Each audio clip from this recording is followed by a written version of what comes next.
Hey, welcome back to another episode of my FPV journey.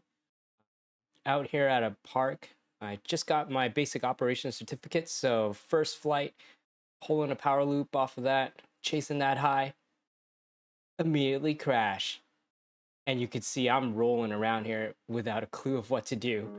So, I'm here today to offer people some tips. I got three in mind, and really, my first tip is to learn how to disarm. I actually know how to disarm, and yet in that moment, I actually forgot, or not that I panicked, but more like I thought I could handle the situation. But as you could see, I was immediately rolling around, and really the best option there was probably just to disarm instead. Because if you don't, colors keep running.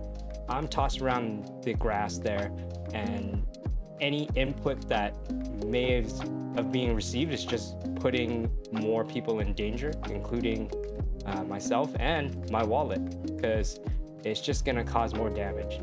So on the Avata 2, there's actually, I'm not sure if this works, where you double tap that, well, I'm just going to say the R2 button, but there's also another way where you can set and configure the switch to allow you to disarm as well, where if you flick that switch on your right hand side, then in positions like in the middle and the top position, then it'll actually disarm. So I recommend maybe setting that.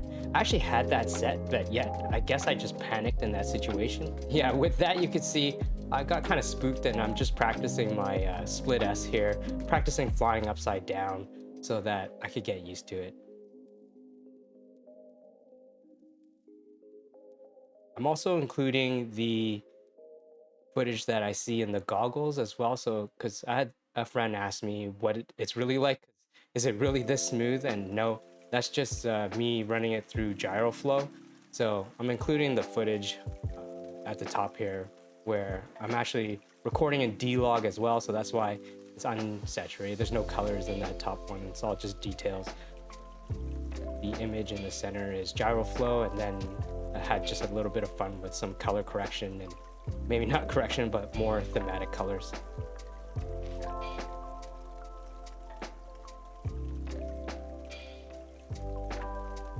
The second tip I want to provide is just that so during that, after that crash, I actually, when I found my Avata, it was missing the ND filter that I put on it.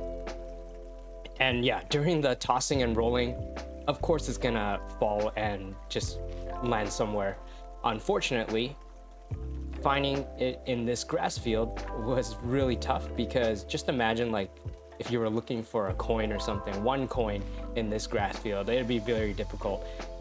The difference is that instead of reflecting light like a coin would, this thing absorbed light since it was an ND filter.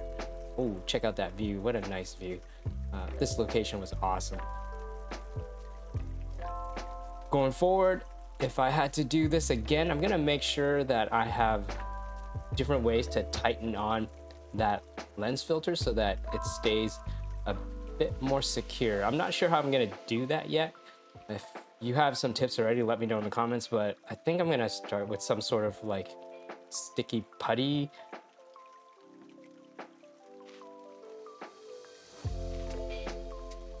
Which brings me to my third tip here. You could see I had my wife accompanying me. She's such a trooper. She was marching with me as we were looking for spots where I could actually fly. We walked for about 2 hours before we actually settled on a location. The last tip is to actually bring a VO with you. That is a visual observer. For something like the Avata, at least in Canada, or under the basic operations license, it's actually required. So, hey, it's good to follow the law.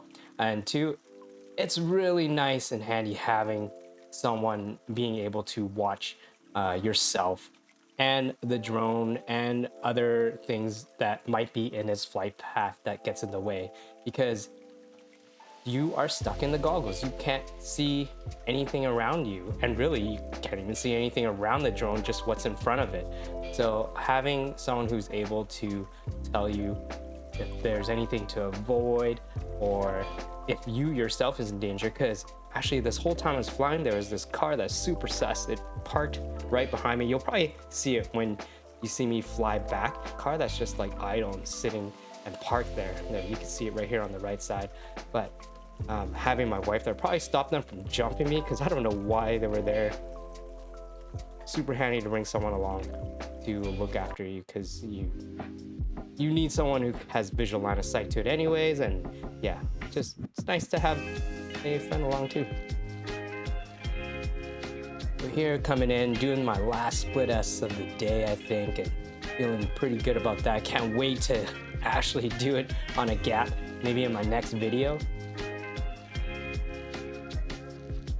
Otherwise, I'm probably gonna be coming in for a landing here soon. My battery's dipping in at around that 38%, so I don't want to punch it too hard.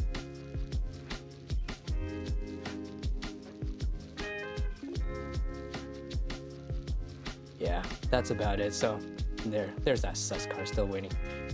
As I mentioned in my previous video, I think landing in normal mode is pretty awesome, because you could take off your goggles and you could actually forget how to use normal mode sometimes, but it's nice because I set up my back. I forgot to bring my pad. I have this reflector pad that I use to take off from, but I use my backpack, and as you can see, it's easy to line the drone back up to go in for a clean landing. Even though grass is soft, don't want to land there. So yeah, see you in the next video. Bye.